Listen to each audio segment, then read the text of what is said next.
Okay, so here we have another test. We are trying to limit the angles on our servo motors. So Amir, if you want to maybe move the end effector here.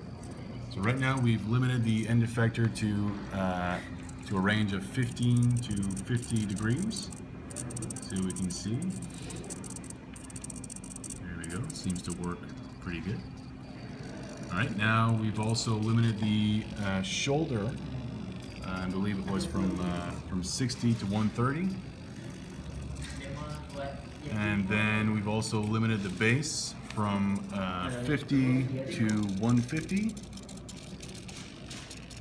So the base is a bit choppy, but that's fine. And finally, I think we've also limited the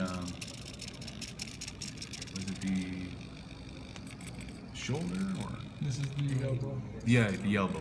Yeah, exactly. And the elbow was limited from 120 to 80, I think. Can you show the elbow? There we go. Yep, the other one. Seems to work.